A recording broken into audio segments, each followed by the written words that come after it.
요한계시록 4장 1절부터 11절까지입니다.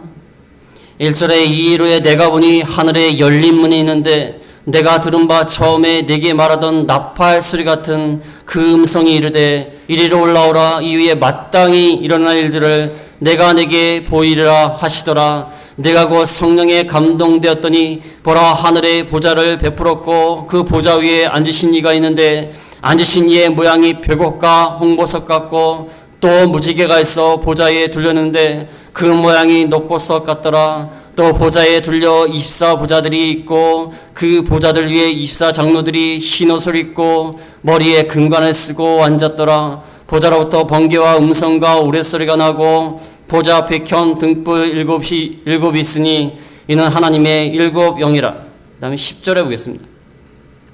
10절에 24장로들이 보좌에 앉으신 이 앞에 엎드려 세세토록 살아계시는 이에게 경배하고 자기의 간을 보좌 앞에 드리며 이르되 우리 주 하나님이여 영광과 존귀와 권능을 받은 것이 합당하오니 주께서 만물을 지으신 자라. 만물이 주의 뜻대로 있었고 또 지으심을 받았나이다 하더라. 아멘.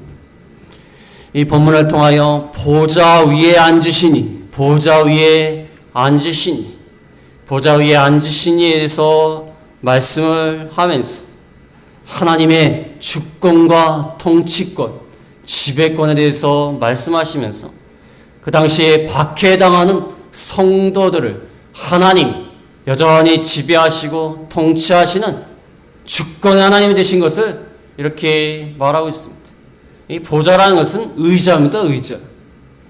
우리가 보기에는 의자가 사람이 앉는 그냥 단순한 의자인 경우도 있지만 의자 중에는 영광스러운 자리로서의 의자가 많습니다.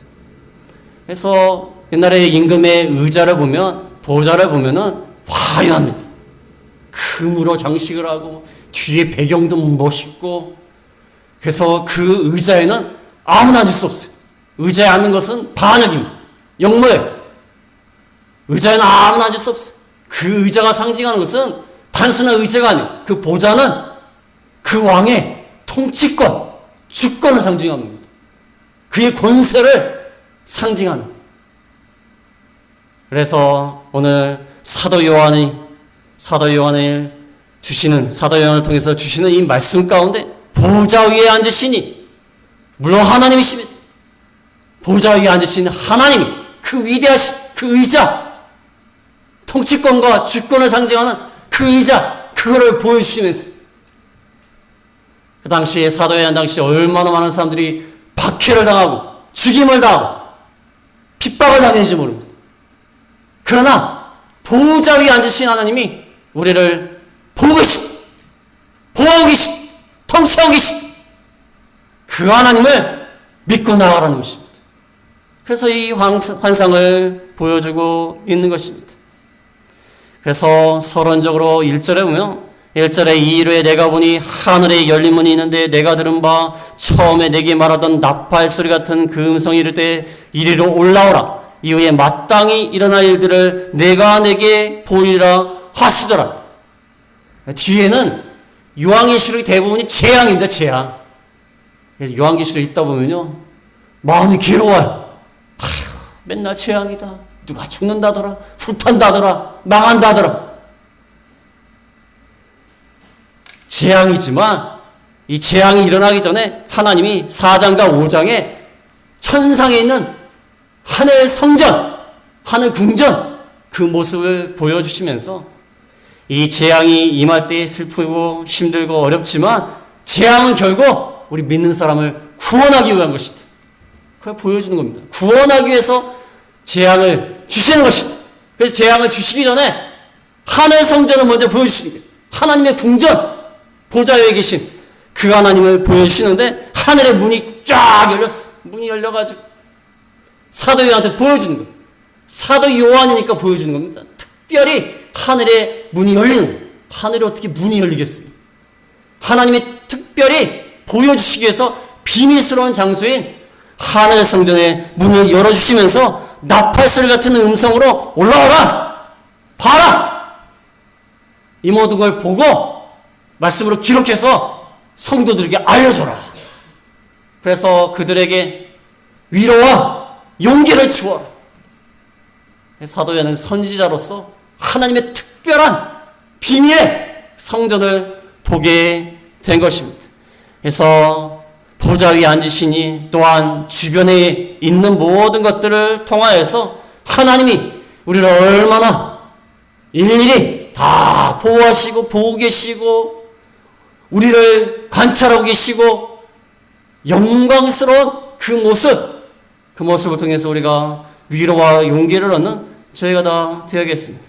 첫 번째로 말씀드릴 것은 보좌 자체를 말합니다. 보좌. 2절과 3절, 5절에 보면 2절에 보겠습니다. 2절에 내가 곧 성령에 감동되었더니 보라 하늘의 보좌를 베풀었고 그 보좌 위에 앉으신 이가 있는데 앉으신 이의 모양이 벽옥과 황보석 같고 또 무지개가 있어 보좌에 둘렀는데 그 모양이 녹보석 같더라. 그 다음에 5절에도 5절에 보좌로부터 번개와 음성과 우레소리가 나고 보좌에 대해서 설명하고 있습니다. 보좌 위에 앉으신 이가 있는데 형상이 없어요. 형상이 없어요. 보좌에 앉으신 이가 있는데 뭐 시험이 났다든지 무슨 왕관을 쓰셨다든지 왕으로서 무슨 지팡이를 들고 있다든지 그런 게 있어야 되는데 아무것도 없어요. 보좌 위에 그냥 앉으시니 보좌 위에 앉으신 이가 있고 모양만 설명을 하고 있습니다. 하나님은 형상이 없으신 분이에요. 형상이 없는 분입니다. 인간의 형상으로 하나님을 제한할 수 없어요. 그래서 하나님의 모습을 우상으로 만들어서는 안 돼요. 어떻게 하나님이 사람의 손이 만든 그 형상 가운데 계시겠습니까? 그 말이 됩니까? 하나님 우리가 똑같은 형상입니까? 또 우리가 만든 우상은 심지어 살아있지도 않아요.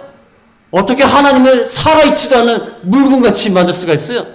하나님은 형상이 없어요.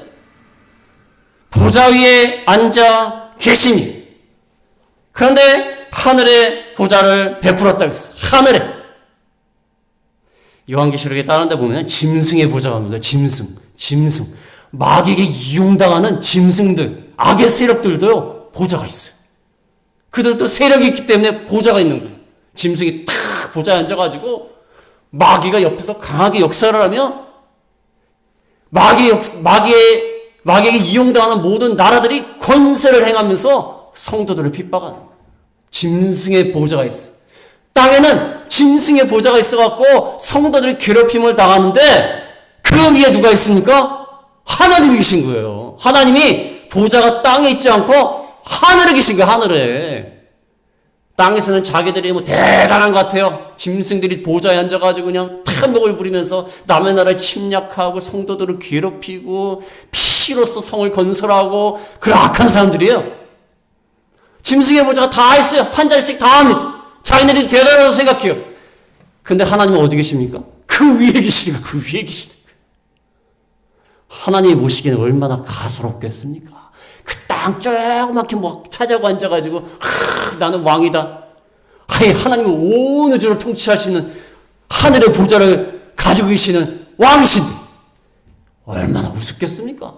저 우주에서 보면요 아무리 큰 나라도요 배지도 않아요. 보이지도 않습니다. 우주에서 보면 보이지도 않아요. 지구가 보이지도 않습니다. 그 안에서 땅을 차지하고서 대단하다고 이러고 앉아있는 거예요. 하늘의 보좌를 두신 하나님 봤을 때는 얼마나 우습겠습니까? 아무것도 아니에요. 아무것도. 하늘의 보좌가 있다는 거예요. 그 당시에는 로마 나라가 얼마나 황제들이 대단할지 몰라요. 절대적 권력을 가지고 성도들을 핍박했습니다. 그런데 그들은 짐승의 보좌예요. 땅의 보좌. 그 위에 누가 계십니까? 하나님이 계신 거예요. 하나님이. 하늘 보좌에 앉아 계셔갖고 딱 내려보고 계신 거예요. 그거를 보여주는 겁니다. 그 다음에 앉으신 이의 모양이 어떻다고 했습니다. 앉으신 이의 모양이 3절에 보면은 벽옥과 홍보석 같다고 그랬어요. 벽옥과 홍보석이라는 것은 이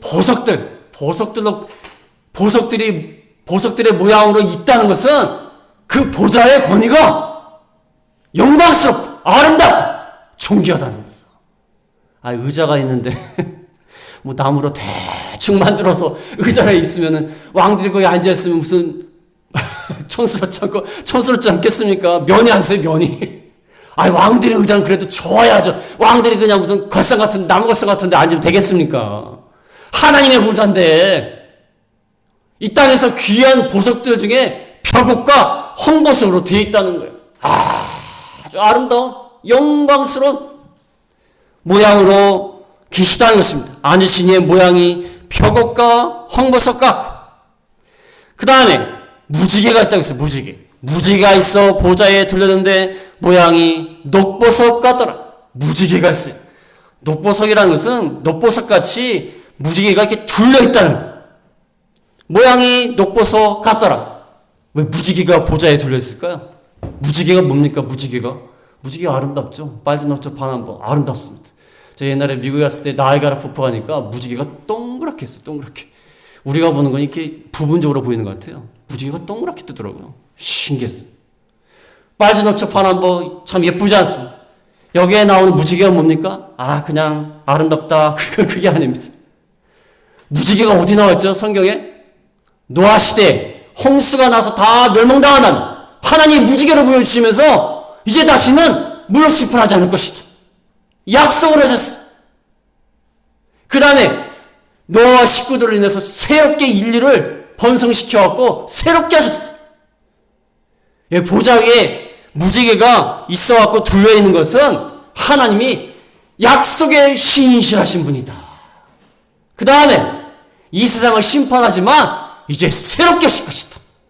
새 창조를 하실 것이다. 무지개가 뜨면요, 그 전에 비가 팍 와가지고 비가 오니까 홍수가 일어나니까 사람들이 막 죽고 파괴되고, 그런데 무지개가 탁 뜨면 어떤 기분이 들죠? 이제 모든 것이 새롭게 될 것이다. 하나님의 약속대로 새롭게 이 땅을 건설하실 것이다. 새 하늘과 새 땅을 주실 것이다. 요한계시록의 마지막 부분에 나오지 않습니까? 그것을 상징하는 겁니다. 무지개가 새롭게 하실 것이다.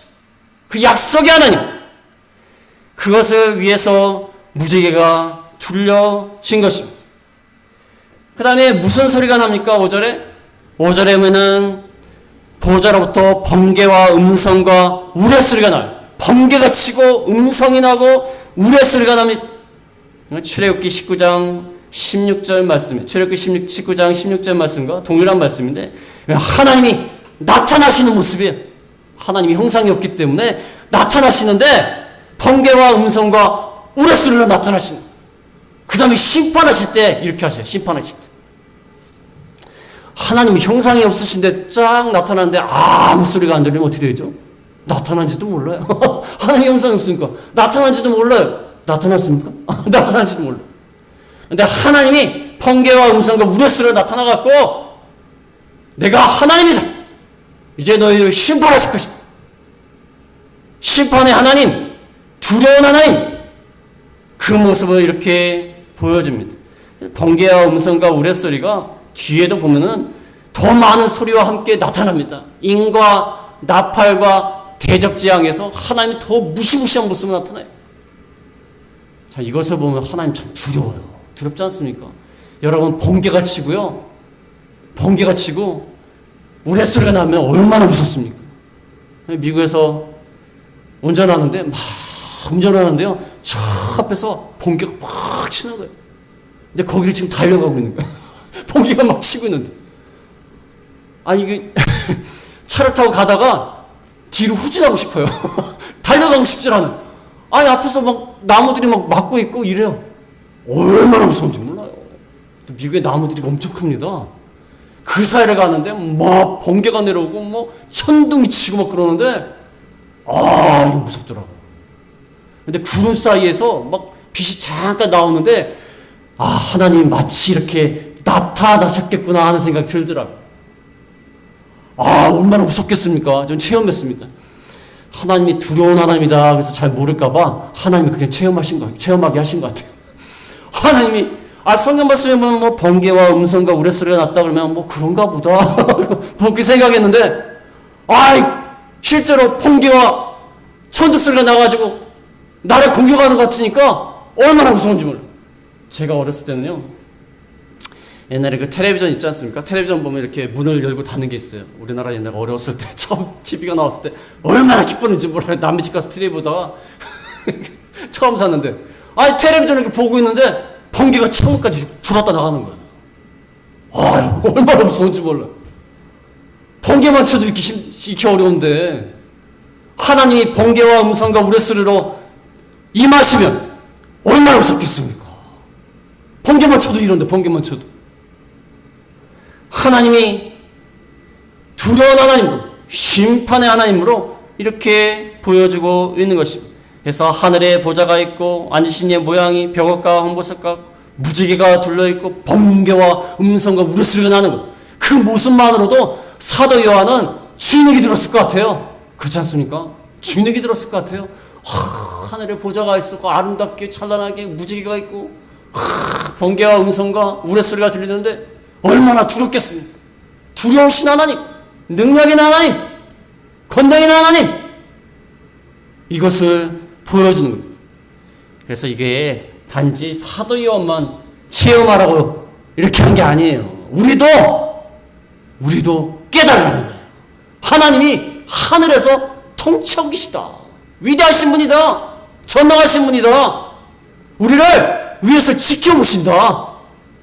구원할 자를 구원하고 새롭게 하시고 또 심판할 자를 심판하십니다. 우리가 그것을 깨달아야 된다는 것입니다. 그 다음에 보좌만 있는 게 아니라 보좌를 중심으로 여러 가지가 있습니다. 아니, 왕이 보좌 위에 앉았는데 주위에 아무도 없으면 어떻게 되죠? 왕이 보좌 위에 앉았는데 신하도 없고 군인도 없고 지키는 사람도 없다면 왕이 얼마나 초라하겠습니까? 초라하겠습니다. 옛날에 이단을 설명하시는 분들이 그 말씀 하더라고요. 어떤 사람이 정신이 획가닥해갖고 나를 따르라! 내가 하나님이다! 나를 따르라! 그러는데 아무도 안 따라가면요, 그 사람은 정신병자가 되는데요. 근데 나를 따르라! 나는 하나님이다! 나를 따르라! 그러는데 따라가는 사람이 있대요. 그럼 이단의 교주가 된대요. 두 가지 중에 하나래요.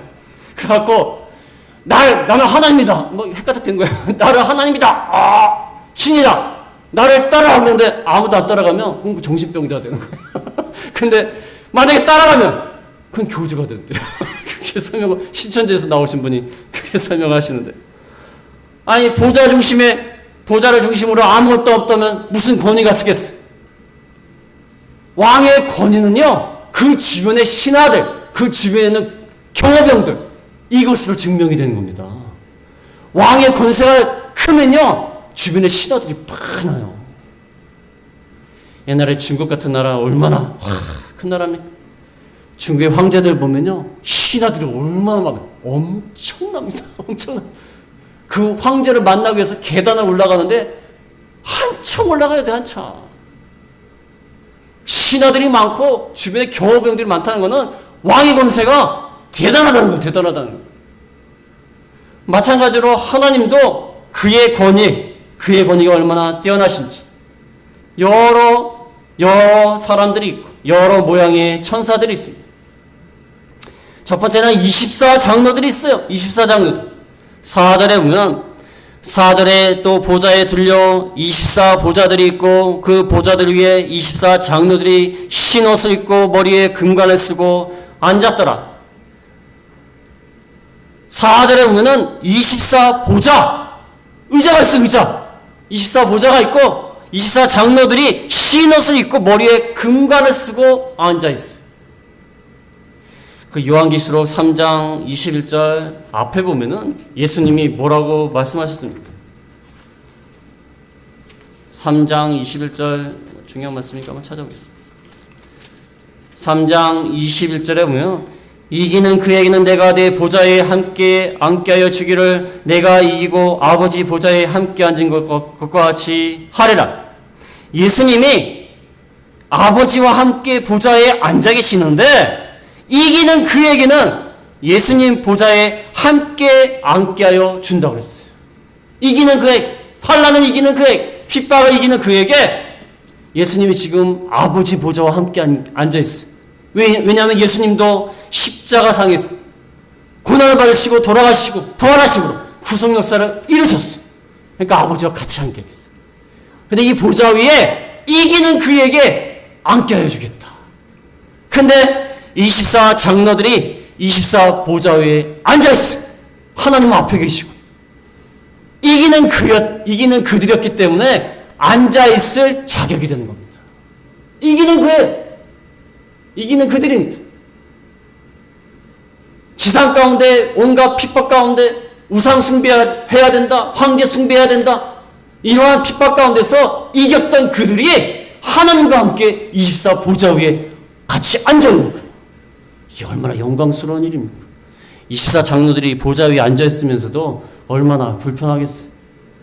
제가 어떤 좀 유명하신 분과 차 한잔을 한 적이 있는데 그 카페에서 앉아갖고 얘기를 하는데 얼마나 떨리지 몰라요. 앉아있는 게 좌불안석이에요. 차 한잔도 하고 식사도 했는데 맛있게 먹으래요. 어떻게 맛있게 먹습니까? 입은 뭐 코로 들어가는지 입으로 들어가는지 귀로 들어가는지 알 수도 없어요. 그냥 막 먹다가 그냥 먹인 거예요. 그냥 먹인 게 아니라 먹인 거예요. 먹이다가 그냥 왔어요. 무슨 말을 했는지도 모르겠고 제가 너무나 존경하는 분이거든요. 이 하나님 보좌 위에 보좌 옆에 이들이 앉아있는데 얼마나 떨리겠어요? 얼마나 두렵겠습니까? 하나님 앞에 계시는데. 근데 하나님은 핍박에서 이겼다고 했어. 박해를 극복했다고 했어. 믿음으로 이겼다고 했어. 같이 앉아 계시는 거예요. 이 얼마나 감격스러운 일입니까? 24 장로들이 뭡니까? 전에 설교를 했지만 24라는 것은 12 더하기 12이에요. 12 더하기 12입니다. 12은 구약시대 이스라엘 지파, 구약시대의 성도들. 12은 12 사도, 신약시대의 성도. 구약과 신약의 모든 성도들을 상징하는 것이 24 장로들이에요. 성도들을 상징하는 하늘의 보좌 앞에 성도들이 이렇게 둘러 있는 것입니다. 하나님 앞에 이렇게 둘러 있으면서 성도들이 있는 거예요. 우리가 어려움을 당하고 고난을 당하고 이 세상에 살지만 믿음을 지키면 하나님 앞에 가면 이렇게 하나님 앞에서 보좌 위에 앉아 있는 거예요. 하나님과 같이 거하는 것입니다. 이들은 흰옷을 입었어요. 깨끗한 옷. 흰옷을 입은 것은 신실한 자들이라는 거예요. 신실한 자들. 믿음을 지킨 신실한 자들이기 때문에 흰옷을 입습니다. 순결한 자들, 더럽히지 않은 자들, 흰옷을 입었어요. 그 다음에 금관을 쓰고 있습니다. 금관. 그들은 왕입니다. 하나님이 진정한 왕이시지만 고난을 이기고 핍박을 이긴 자들에게 하나님이 왕권을 주신, 그래서 금관을 쓰고 있는 것입니다. 금관을 쓰고 있는데 금관을 어떻게 하죠? 이들이 찬양을 합니다. 10절과 11절에 보면 찬양을 해요. 10절에 보면 24장로들이 보좌에 앉으신 이 앞에 엎드려 세세토록 살아계신 이에게 경배하고 자기의 관을 보좌 앞에 드리며 이르되 우리 주 하나님의 영광과 존귀와 권능을 받으신 것이 합당하오니 주께서 만물을 지으신 자라. 만물이 주의 뜻대로 있었고 또 지으심을 받았나이다 하더라. 24 장로들이 찬양을 합니다. 가만히 있는 게 아니에요. 찬양을 안 할 수가 없어. 세세토록 살아계시는 영원히 존재하신 하나님 앞에 경배를 하면서 엎드려 경배를 하면서 자기의 금관을 어떻게 합니까? 보좌 앞에 드립니다. 왜 드릴까요? 과거에 어떤 왕이요, 어떤 나라를 정복하면요, 정복당한 왕이 왕관을 정복한 사람한테 바친대요. 이제 이 나라는 당신 겁니다. 나는 당신의 종입니다. 지금 금관을 쓰고 있지만 얼마나 불편하겠습니까? 하나님 앞에서 금관을 쓰고 있는데 얼마나 불편해요. 그러니까 하나님 앞에 찬양을 드리면서 영원하신 세세토록 살아계신 하나님 앞에 찬양하고 경배하면서 이 금관을 보좌 앞에 던져드리는 거예요. 우리가 이것을 받을 수가 없다는 거예요. 없다는 거예요. 하나님이 상급을 주시지만, 상급으로 이걸 주시지만 우리가 이것을 받을 수가, 쓸 수가 없다는 것입니다. 없다는 거예요. 그러면서 금관을 바치는 거예요. 하나님만이 우리의 왕이시다. 하나님만이 우리의 주시다. 근데 좀 희한한 말이 나오는데 11절에 보면 11절에 우리 주 하나님이라고 써요. 우리 주 하나님. 그 당시에 황제 중에 도미티아노스라는 황제가 있는데 그 황제가 우리의 주와 신이라는 호칭이 있어요. 황제를 높여가지고 황제는 우리의 주와 신이다. 높이는 거예요. 황제를 숭배하라는 거예요. 근데 이들이 뭐라고 찬양하죠? 하나님 앞에 우리 주 하나님이. 황제가 무슨 신이냐? 황제를 섬기라고 하는데 황제가 얼마나 교만합니까? 우리의 주와 신이다. 황제를 높이는 거예요. 그런데 우리의 주와 신은 누구다? 하나님뿐이 없다. 그래서 이 사장들이 우리 주 하나님이여 그러면서 하나님 앞에 찬양을 하는 것입니다. 우리 주 하나님, 영광과 존귀와 권능을 받으시 것이 합당하오니 주께서 만물을 지으시고 주의 뜻대로 만물이 주의 뜻대로 있었고 또 지으심을 바라나이다. 이렇게 찬양을 하는 것입니다. 만물을 지으시고 보존하시는 하나님, 그 하나님을 찬양하는 거예요. 이스라엘 장로들이 만물을 하나님이 지으셨고 진정한 왕이시죠. 보좌에 앉아 계신 이가 지으셨고 보존하신다. 그분이 우리의 주와 하나님이시지 무슨 황제 따위가 무슨 우리의 주와 신이 되냐. 옛날에 왕들이요 되게 교만합니다. 교만해가지고 나는 신이다 그러는 거예요. 이집트의 그 바로 왕도요 신적인 존재로 생각해서 신적인. 또 왕들이요 자기를 굉장히 높입니다. 왜 높이냐면 그래야 충성을 다 바치니까. 그래서 황제를 숭배하겠는데 그게 아니라는 것입니다. 하나님만이 우리 주 하나님이 만물을 지으신 분도 하나님이고 만물을 보존하시는 분도 하나님이시다. 그렇게 이사장들이 찬양을 드리고 있는 것입니다. 그 다음에 보좌에는 뭐가 있냐면 5절에 보면 7 영이 있습니다. 5절에 보면 보좌로부터 번개와 음성과 우레소리가 나고 보좌 앞에 현 등불 7이 있으니 이는 하나님의 7 영이라. 등불이 있는데 7 등불이 하나님의 7 영이다. 스가랴서에는 성전에 7 등잔이 나와요. 7 등잔. 7 등잔이 나옵니다. 여기는 7 등불이 나옵니다. 등불 7이 7 영이다. 영이 보좌 앞에 쫙 비치는 7을 향해서 완전한 수예요. 완전한 수. 하나님의 성령이 완전하시면서 주권을 행하시고 통치하신 하나님이시다. 스가랴서에 보면은 나의 힘과 능력으로 되지 않고 이 성전은 하나님의 능력으로 되는 것이다. 하나님의 영으로 된다 하는 말이 있어요. 그러니까 하나님의 모든 일이 하나님의 영으로 된다는 거예요. 보좌 앞에는 7 영으로 말미암아 온전한 하나님의 성령으로 하나님의 일이 이루어진다는 거예요. 그래서 7 등불을 이렇게 켜고 있습니다.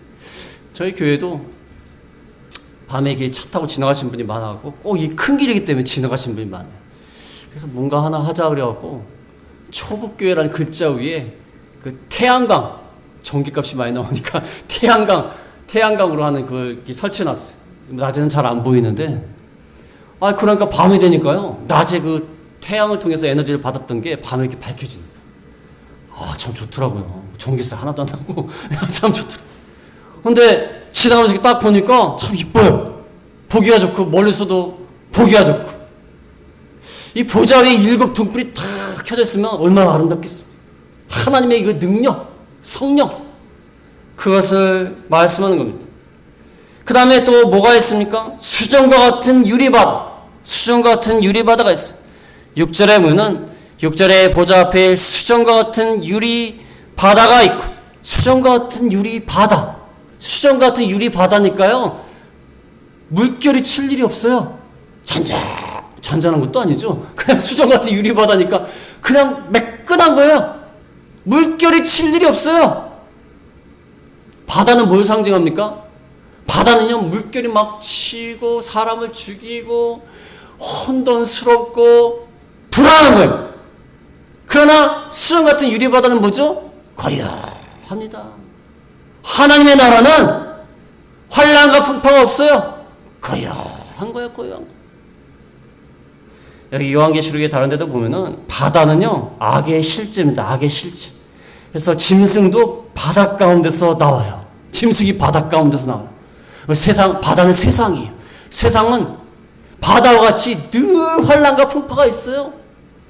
여러분, 세상에 살면서 고해와 같다 그러는데 고통의 바다예요. 그렇지 않습니까? 얼마나 환난과 풍파가 많습니까? 어떤 분이 저한테 얘기하시더라고요.